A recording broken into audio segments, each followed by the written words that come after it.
ತಗೊಳ್ಳಿ. Thank you sir. ಒಳ್ಳೇದಾಗಲಿ. ಅವ್ರ ಫೀಸ್ ಕಟ್ಟಿ. ಸರಿ ಸರ್. ಚೆಕ್ ಬುಕ್ ಕೊಡಿ. ನಿಜವಾಗ್ಲೂ ನಾನು ಅಂದರೆ ಹೇಳೋರು ಸುಮಾರು ಜನ ಇರ್ತಾರೆ ಸರ್, ಬಟ್ ಮಾಡೋರು ನೀವು ತುಂಬ ಗ್ರೇಟ್ ನಿಜವಾಗ್ಲೂ. ನಾನು ನಂಬ್ತಾನೆ ಎಲ್ಲ ನಿಜ. ನಾನು ಈ ಸೀಸನ್ ಯಾವ ಸೀಸನ್ ಅಷ್ಟು ನೋಡ್ತಾ ಇರಲಿಲ್ಲ, ಬಟ್ ನಾನು ಅಷ್ಟು ಅಭಿಮಾನ ಇಟ್ಟಿದ್ದಕ್ಕೂ ಸಾರ್ಥಕ ಆಯಿತು. ನಿಮಗಾರ ಏನಾದರೂ ಆದರೆ ನಮ್ಮಮ್ಮ ಇಲ್ಲಿ ಶುರು ಮಾಡ್ಕೊಳ್ಳೋದು, ಅಯ್ಯೋ ಪ್ರತಾಪ್ ಹಂಗೆ ಮಾಡಿದ್ರಲ್ಲ ಹಿಂಗೆ ಮಾಡಿದ್ರಲ್ಲ, ನಮಗೆ ಬೇಜಾರಾಗಿತ್ತು, ಏನಪ್ಪ ನಮ್ಮಮ್ಮ ಈ ಥರ ಅಂತ. ಏನು ಮಾಡ್ತಾ ಇದ್ರು ಅಂದ್ರೆ ನಮ್ಮಮ್ಮ ಇಲ್ಲಿ ಶುರು ಮಾಡ್ಕೊಳ್ಳೋ ಒಳಕ್ಕೆ ನಾನು ಏನಕ್ಕೆ ಪರಿಚಯ ಎಲ್ಲ ಗೊತ್ತಿಲ್ಲ, ಯಾಕೆ ಹೇಳ್ತಿದ್ರಿ? ಅದೇನೋ ಅಟ್ಯಾಚ್ಮೆಂಟ್. ಅವತ್ತು ಯಾವ ಸೀಸನ್ ನಾನು ಇಷ್ಟು ಹಚ್ಕೊಂಡಿಲ್ಲ ಸರ್ ನಾನು. ಆದ್ರೆ ಎಲ್ಲರೂ ಒಂಥರ ಅದ, ನೀವೇ ಒಂಥರಲ್ವಾ, ನಿಮ್ದು ಅದು ಇನ್ನೋಸೆಂಟ್ ಅನ್ನೋದು ಇದೆಯಲ್ಲ, ಅದು ಯಾರ ಹತ್ರನೂ ಸಾಧ್ಯ ಇಲ್ಲ. ತಗೊಳ್ಳಿ. ಹಿಂಗ್ ಇದಾದ್ರೆ ಏನೋ ತೊಂದರೆ ಇಲ್ಲಲ್ಲ. ಇದು ತಂದು ನಮ್ಮ ಕಂಪ್ನಿ ಕೊಡಿ, ಇಲ್ಲ ಬ್ಯಾಂಕ್ ಆದ್ರೂ ಕೊಡಿ. ಕಂಪ್ನಿ ಕೊಟ್ರೆ ಕ್ಯಾಶ್ ಮಾಡ್ಕೊಡ್ತಾರೆ. ಸರಿ ಸರಿ. ಸದ್ಯ ಕ್ಯಾಶ್ ಇಷ್ಟಿತ್ತು, ಎತ್ಕೊಟ್ಟಿದ್ದೀನಿ. ಒಂದಷ್ಟು ಇದಿದೆ, ಅವ್ರ ಫೀಸ್ಗಾಗತ್ತೆ, ಫೀಸ್ಗಾಗುವಷ್ಟಿದೆ ಇದರಲ್ಲಿ ಇನ್ನೊಬ್ರು ಮಗಳು ಫೀಸ್ ಕಟ್ಟಿ ಬಟ್ಟೆ ಕೊಡಿಸಿ.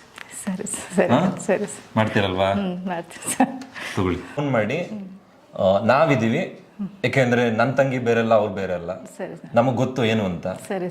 ಇರ್ತಾರೆ 99 ಜನ ಒಳ್ಳೆಯವರೇ ಈ ಭೂಮಿ ಮೇಲೆ, ಎಲ್ಲೋ 1% ಆತರ ಇರ್ತಾರೆ. ತಲೆ ಕೆಡ್ಸ್ಕೊಬೇಡಿ, ಇರ್ತಾರೆ, ನಾವಿದೀವಿ. ಎಲ್ಲಾನು ದಾಟೆ ಇಲ್ಲಿ ತಂಗ್ ಬಂದಿದೀವಿ. ಸರಿ ಸರ್. ಓ, ಇವ್ರು ಕಣ್ ತುಂಬ್ಕೊಬಿಟ್ಟಿದಾರೆ ಇವ್ರು. ನೀವೇ ಕಳ್ತಿದ್ದೀರಾ? ಯಾಕೆ ಹೇಳ್ತಿದಾರ ಅವರು? ಅಳ್ಬಾರ್ದು. ನಾವಿಲ್ವಾ ಪುಟ್ಟಿ? ಏನು ಡೈಲಿ ಅಪ್ಪನ ನೋಡ, ಅಪ್ಪನ ನೆನ್ಸ್ಕೊಂಡ್ರೆ? ಇಲ್ಲ, ನಾನು ಹೇಳ್ತಾರೆ ಅವಳಿಗೆ ಆಗೋದಿಲ್ಲ. ಅವಳಿಗೆ ಅಳ್ಬೇಡಿ ಅಳ್ಬೇಡಿ ಅಳ್ಬೇಡಿ, ಎಲ್ಲ ಸರಿ ಹೋಗುತ್ತೆ. ಎಲ್ಲ ಇಲ್ಲಿ ಅಕ್ಕ ಇದ್ದಾರೆ, ಅಕ್ಕ ಚೆನ್ನಾಗಿ ಓದ್ತಾರೆ, ನಿಮ್ಮನ್ನ ಚೆನ್ನಾಗಿ ನೋಡ್ಕೋತಾರೆ. ಈಗೆಲ್ಲ ಹೆಣ್ಣು ಮಕ್ಳಿಗೆ ಬೆಲೆ, ಗಂಡು ಮಕ್ಳನ್ನ ಯಾರು ನೋಡ್ತಾನೆ ಇಲ್ಲ. ಹೆಣ್ಣು ಮಕ್ಳದೇ ಕಾಲ. ಈ ಇದೊಂದು ಶತಮಾನ ಇದೆ, ಇದು ಭಾರತದ ಶತಮಾನ. 21ನೇ ಶತಮಾನ ಭಾರತದ್ದು, 21ನೇ ಶತಮಾನ ಹೆಣ್ಣು ಮಕ್ಳದು. ಹೆಣ್ಮಕ್ಳೇ ಆಡೋದು ಎಲ್ಲ ಕಡೆ. ಅಳಬಾರ್ದು. ಈಗ ಫೀಸ್ ಕಟ್ತಾರೆ ಅಮ್ಮ, ಬೇರೆ ಏನಾದರೂ ಇದ್ರೆ ಕೇಳಿ. ಬೇರೆ ಏನಾದರೂ ಇದೆಯಾ? ಬಟ್ಟೆ ಕೊಡಿಸ್ತಾರೆ, ತಕ್ಕೊಳ್ಳಿ. ಬೇರೆ ಏನಾದರೂ ಇದೆಯಾ? ಅಳಬಾರ್ದು ಅಷ್ಟೇ. ಖುಷಿಯಾಗಿರ್ಬೇಕು. ಮಾತಾಡು. ಹುಟ್ಟಿ ಅಂದ್ರೆ ಖುಷಿಯಾಗಿರ್ಬೇಕು. ಅಳಬಾರ್ದು, ಗಟ್ಟಿಯಾಗಿರ್ಬೇಕು ಇಬ್ರು. ನೀವು ಗಟ್ಟಿಯಾಗಿರ್ಬೇಕು ಅಮ್ಮ. ನೀವ್ ಹತ್ರ ಅವ್ರು ಹೇಳ್ತಾರೆ, ನೀವು ಸ್ಟ್ರಾಂಗ್ ಆಗಿರ್ಬೇಕು. ಅದಿಲ್ಲ, ನಾನು ಸ್ಟ್ರಾಂಗ್ ಆಗಿದ್ದೀನಿ ಸರ್. ಇವಾಗ ಎಲ್ಲಾರು ನೋಡ್ಬಿಟ್ಟು ಇನ್ನೂ ಸ್ಟ್ರಾಂಗ್ ಗಟ್ಟಿ ಆಗ್ಬಿಟ್ಟಿದ್ದೀನಿ ಇವಾಗ. ಈಗ ಏನೇನ್ ಹೇಳ್ಬೇಕೆಲ್ಲ ಇವತ್ತೇ ತೀರ್ಸ್ಕೊಬಿಡಿ. ಸರಿ ಸರ್. ಇನ್ ಮುಂದೆ ಗಟ್ಟಿಯಾಗಿದ್ದು ಸಂಸಾರ ನಡ್ಸ್ಕೊಂಡು ಹೋಗಿ ಅಮ್ಮ. ಸರಿ ಸರ್. ಮುದ್ದಾದ. ಯಾಕೆಂದ್ರೆ ನಮ್ ತಲೆಯಲ್ಲಿ ಒಳ್ಳೆ ಆಲೋಚನೆ ಬಂದ್ರೇನೆ ಇದಾಗೋದು. ಹೌದು ಹೌದು. ಈಗ ನನ್ನ ಬಿಗ್ ಬಾಸ್ ಅಲ್ಲಿ ನೋಡಿದ್ರಿ ಅಂದ್ರೆ, ಮೊದಲನೇ ವಾರ ಹೆಂಗಿದ್ದೆ, ಬರೋ ಕಡೆ ವಾರ ಹೆಂಗ ಆಗಿ ಬಂದೆ. ನಾನು ಯಾವ ಸೀಸನ್ ಸರ್ ಅಷ್ಟು ನೋಡಲ್ಲ. ನೋಡಿ ನೀವಿರೋದ್ರಿಂದ ನೋಡ್ಬಿಟ್ಟು ಅದಕ್ಕೊಂದು ಸಾರ್ಥಕ ನನಗೆ ನಿಜವಾಗ್ಲು. ಅಳಬಾರ್ದು ಅಷ್ಟೇ. ಅದು ಒಂದು ನಿಜವಾಗ್ಲು ನಾನು ನೋಡಿದಕ್ಕೂ ಸಾರ್ಥಕ ಇವತ್ತಿಗೆ. ನಿಜವಾಗ್ಲು ನನ್ಗೆ ಹೆಲ್ಪ್ ಆಗತ್ತಾ ಅಂತ ನಾನು ಅದು ಕನಸಲ್ಲೂ ಅನ್ಸಿರ್ಲಿಲ್ಲ. ಬಟ್ ಆ ನಂಬರ್ ಸಿಕ್ಕಿದ್ದಕ್ಕೆ ಅವ್ರು ಅನೂಪ್ ಅನ್ನೋರು ಅವ್ರಿಗೆ ತುಂಬಾ ಥ್ಯಾಂಕ್ಫುಲ್. ನಾನು ಏನು ಇಲ್ಲ ಅಮ್ಮ, ಎಲ್ಲ ಭಗವಂತ. ನಂದೇನು ಇಲ್ಲ, ಒಳ್ಳೇದಾಗಿ. ಏನಂದ್ರೆ ತಾಳ್ಮೆ ಇರ್ಬೇಕು. ಹೌದು ಸರ್. ಎದುರುಗಡೆಯವರು ಎಷ್ಟಾದ್ರೂ ಮಾತಾಡ್ಲಿ ನಿಮ್ ಒಳ್ಳೇದಕ್ಕೇನೆ. ಸುಮ್ನೆ ಇದ್ಬಿಡ್ಬೇಕು. ಈಗ ಸಂಬಂಧಿಕರು ಹೆಂಗಂದ್ರು, ಫ್ರೆಂಡ್ಸ್ ಹಂಗಂದ್ರು, ಅವ್ರು ಹಿಂಗಂದ್ರು, ತಲೆ ಕೆಡಿಸ್ಕೊಬೇಡಿ. ಇಲ್ಲ, ಮೊದಲು ಸ್ವಲ್ಪ ರಫ್ ಇದ್ದೆ ನಾನು ಸ್ವಲ್ಪ. ಅಂದ್ರೆ ಅಲ್ಲಿ ಮಾತಾಡಿದ್ರೆ ತಿರ್ಗೇಟ್ ಕೊಡೋ ತನಕ ಬಿಡ್ತಲ್ಲ. ಇವಾಗ ಹಂಗಲ್ಲ. ಬಗ್ಗೆ ಎಲ್ಲ ಫೋನ್ ಮಾಡಿದಾಗ ಹಂಗಂದ್ರು ಅಂದ್ರಲ್ಲ, ಮಾತಾಡ್ಲಿ ಅಮ್ಮ ಅವರು, ಸುಮ್ನಿದ್ದು ಬಿಡಿ. ಅದಕ್ಕೆ ಉತ್ತರ ಇವರೇ ಸುಮ್ನೆ ಓದ್ಕೊಂಡು ಹೋಗ್ತಾರೆ.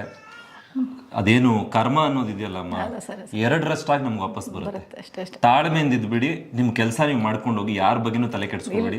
ಏನಾದ್ರೂ ಮಾತಾಡ್ಕೊಳ್ಳಿ ಅಮ್ಮ, ನಿಮ್ ಬಗ್ಗೆ ಯಾರು ಏನ್ ಬೇಕಾದ್ರೂ ಮಾತಾಡ್ಕೊಳ್ಳಿ. ಗಟ್ಟಿಯಾಗಿರಿ. ಭಗವಂತ ನನಗೆ ಇನ್ನೂ ಒಂದಷ್ಟು ಜನಕ್ಕೆ ಕೈಲಾಗುವಷ್ಟು ಮಾಡಕ್ ಕೊಡ್ಲಿ ಅಂತ ಕೇಳ್ಕೊತೀನಿ ಅಷ್ಟೇ. ನನಗೆ ನಿಮ್ಮ ಆಶೀರ್ವಾದ ಬೇಕಾಗಿಲ್ಲ, ಏನೂ ಬೇಕಾಗಿಲ್ಲ. ಆದ್ರೆ ಏನಂದ್ರೆ ಭಗವಂತ ಇನ್ನೂ 4 ಜನಕ್ಕೆ ಮಾಡೋ ತರ ಆಗ್ಲಿ ಅಂತ ಒಂದು ಇದು ಸಿಕ್ಕಿದ್ರೆ ಅದಕ್ಕೋಸ್ಕರ ನಾನು ಇಷ್ಟು ಮಾಡ್ತಾ ಇರೋದು. ಒಳ್ಳೇದಾಗ್ಲಿ. ಬರೋದಾ? ಇಲ್ಲ ಸರ್, ಕೂತ್ಕೊಳ್ಳಿ. ನಾನು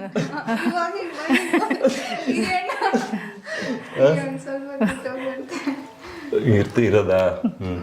ಏನ್ ಟೈಲರಿಂಗ್ ಮಾಡ್ತೀರಾ ನೀವು? ಪಾರ್ಟ್ ಟೈಮ್ ಟೈಲರಿಂಗ್ ಮಾಡ್ತಾ ಇಲ್ಲಿ ದೇವಸ್ಥಾನದಲ್ಲಿ ಕೆಲ್ಸಕ್ಕೆ ಹೋಗ್ತಾ ಇದ್ದೆ ಇವ್ರು ಇದ್ದಾಗ. ಅಲ್ಲಿ ಒಂದು 12,000 ಬರೋದು. ಏನ್ ಕೆಲಸ? ಅಲ್ಲಿ ಮ್ಯಾನೇಜರ್ ಅಂತ ಸ್ವಲ್ಪ ಎಲ್ಲ ಇನ್ಚಾರ್ಜ್ ನೋಡ್ಕೊಳಕ್ಕೆ ದೇವಸ್ಥಾನದಲ್ಲಿ ಅಲ್ಲಿ ಇದ್ದೆ. ಆಮೇಲೆ ಇವರಿಗೆ ಮನೇಲಿ ನೋಡ್ಕೊಳಕ್ಕೂ ಕಷ್ಟ ಆಗ್ಬಿಡ್ತು. ಅಂದರೆ ಇವ್ರಿಗೆ ಬಾತ್ರೂಮ್ ವಾಶ್ರೂಮ್ ಹೋಗೋಕ್ಕೂ ಇಲ್ಲ, ಕಾಲೆಲ್ಲ ಊದ್ಕೊಂಡ್ಬಿಡ್ತಲ್ಲ, ಇಳಿಯ ಕಾಲು ನೆಲದಲ್ಲಿ ಇಡೋಕೆ ಕಷ್ಟ ಆಗೋಯ್ತು. ಇವ್ರ ಮಕ್ಳು ಸ್ಕೂಲ್ಗೆ ಹೋದ್ರೆ ಅವ್ರಿಗೂ ಎಷ್ಟು ದಿನ ರಜಾ ಅಂತಿರಲ್ಲ. ಅಲ್ಲಿ 1 ತಿಂಗಳ ಮಾಡಿದೆ, ಆಮೇಲೆ ಅಲ್ಲಿ ಬಿಟ್ಟೆ.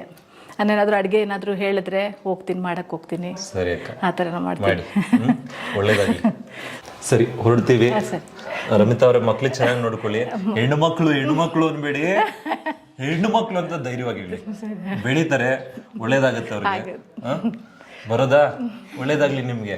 ಅಳ್ಬಾರ್ದಷ್ಟೇ, ಮುಗಿಬೇಕು. ನನಗೆಲ್ಲ ಹೇಳ್ತಾರೆ ಆಕ್ಚುಲಿ, ಅಳ್ಬೇಡಿ ಸರ್, ಧೈರ್ಯವಾಗಿ ಬದುಕಿ ಅಂತ. ಹಂಗೆ ನೀವು ಇರ್ಬೇಕು. ಭಗವಂತ ಇದನ್ನೆಲ್ಲ ನೋಡ್ಕೋತಾರೆ, ತಲೆ ಕೆಡ್ಸ್ಕೊಬೇಡಿ, ಎಲ್ಲ ಒಳ್ಳೇದಾಗತ್ತೆ. ಡೈಲಿ ಕೈ ಮುಗಿತಿರಲ್ಲ, ಒಳ್ಳೇದಾಗತ್ತೆ, ಖಂಡಿತ ಒಳ್ಳೇದಾಗತ್ತೆ. ಬರೋದಾ? ಒಳ್ಳೇದಾಗಿ ಬರ್ತೀವಿ. ನಮಸ್ಕಾರ. ಯಜಮಾನ್ರು ಕೇಳಿದೆ ಅಂತ ಹೇಳಿ, ಕೆಲ್ಸಕ್ಕೆ ಹೋಗಿದ್ದಾರೆ ಅಂತ ಹೇಳಿದ್ರೆ ಕೇಳಿದೆ ಅಂತ ಹೇಳಿ. ಬರ್ತೀವಿ. ನಮಸ್ಕಾರ.